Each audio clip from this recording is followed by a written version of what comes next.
K98 is one of the most famous of World War II weapons.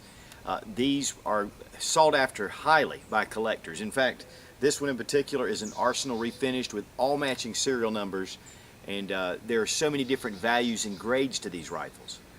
But they are also used in great numbers for sporting purposes, building really accurate hunting rifles with very strong actions.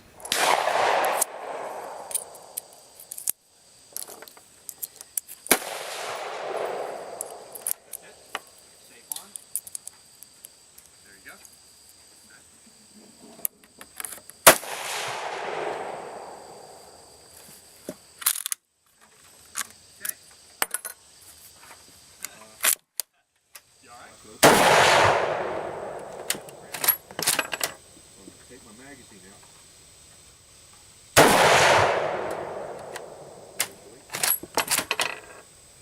We'll put it in. Okay. 1, 2, 3. Okay. Right. Step on up. Bring it back. Get down. Hold it. Okay.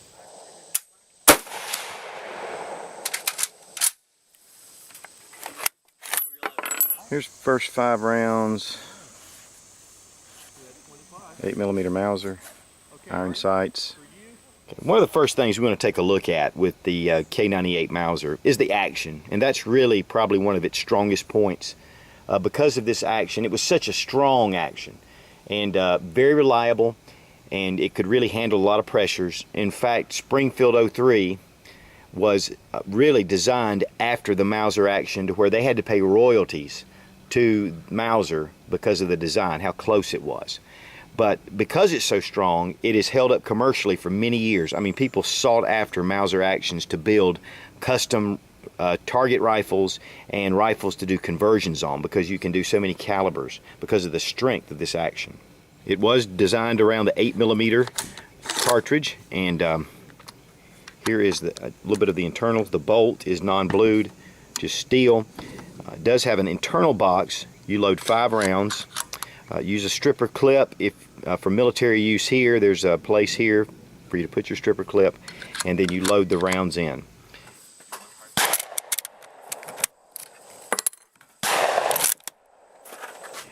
Bolt release is right here. Just pull this back and the bolt just comes out. But it is a secure lockup, and then the same, close, and then down.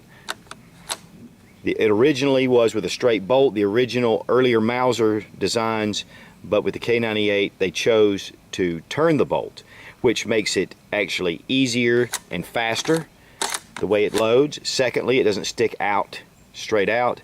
And then of course lastly, which became more and more popular because of optics, and if you have a straight bolt you can't really put optics here and with the curved bolt. In fact, many people have taken the old military rifles that have a straight bolt and have turned them so they can put optics on their rifle. Now the sights on the Mauser are designated in 100-meter increments. It starts out with 100 and goes up to 2,000. But really these rifles' effective range is around the 500-meter mark. The front sight became hooded in 1939 from non-hooded, which would protect the front sight itself, but it would also shade the front sight in certain levels of light conditions. This is a 1940 model, and even it has all matching serial numbers. I don't really know why it doesn't have a hooded front sight, but that is just one of the features of this rifle. Here we have the front sling attachment, and then of course it's integral into the buttstock. There wasn't a sling with this rifle. It does have a nice metal butt plate. Comes up over. One thing that I found very fascinating about the K98 is that it has an extremely short cleaning rod. And if you'll notice, it's not much more than a pistol rod. But what these were designed to do is to fit with 3 other rods, or actually 2 other rods, to make a total of 3 that would make it the correct length. And you can see the end is also threaded to make it work. Here we see the bayonet lug that's on the rifle. Now later rifles were made without the bayonet lug, even without the cleaning rod, to conserve metal. Then it has this front cap, which is very indicative of the Mauser K98. I'm a big World War II buff, and just holding this rifle is just a pleasure. Just a very well balanced rifle and very shootable. You know, once you begin handling this rifle, you can understand why it was so popular with the frontline soldiers. Very pointable, had a nice balance to it, and with this flat floor plate, it was very easy to carry right in the right area. But this is a graceful, excellent rifle.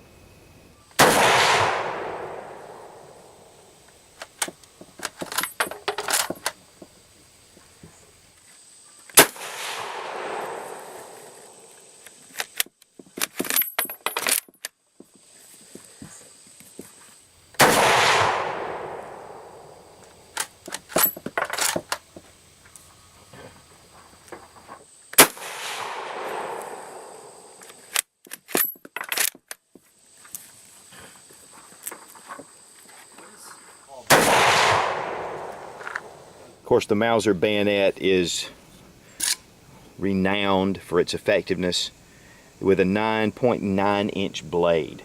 Overall, it was 15.2 inches. Some of the officers' models would have swastikas in here or German eagles, but look at the bluing on this bayonet. What's really cool is the serial numbers match on this bayonet. That really increases the value dramatically. Also, there's a frog that fits on here that would go onto your belt. This one does not have the frog. These are kind of the Bakelite type grips, and then of course all steel. Now the bayonet will fit right over the cleaning rod, push down and lock into place. There's a locking button right here. Very solid platform. You don't really want to face this. Of course, here we see that this is where the magazine, which it is a fixed box magazine that is put in here. Years later, they did make an adapter that would fit toward the end of the war that would hold up to about 20 rounds, but that was not very common. Nice, of course, steel trigger guard, wide. One thing that you'll notice right away is the stock, and if you look at this stock, it is incredibly beautiful. The grain in it. It almost looks like a commercial stock. Of course, it has that satin military finish. But one of the things the Germans did was a lamination on their stocks. Lamination is where they take wood and press it together. It's actually a plywood, but it makes it stronger, and two, it doesn't warp.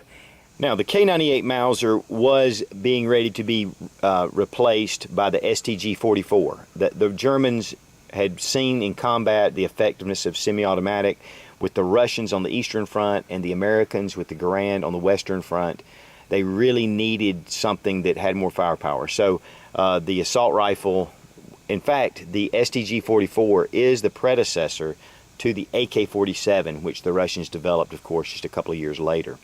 But they just couldn't produce enough numbers to put them all in the field and to replace these. But the K98 still remained very popular with German forces up till the end of the war, and even beyond with other countries, and it is still in use in some very remote third world countries.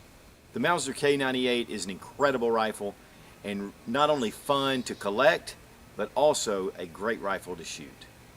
And as always, thanks for watching. Please subscribe for more fun gun reviews and sensible survival. God bless America. Long live the Republic.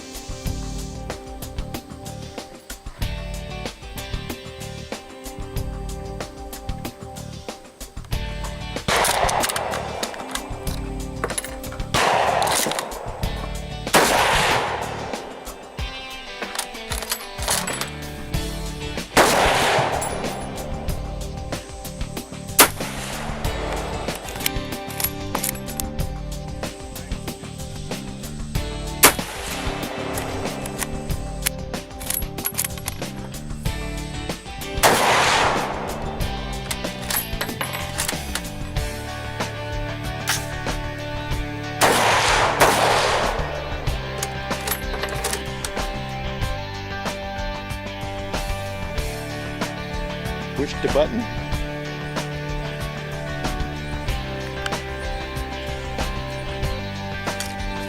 Now the bayonet actually fits right over the cleaning rod and then snaps right into place.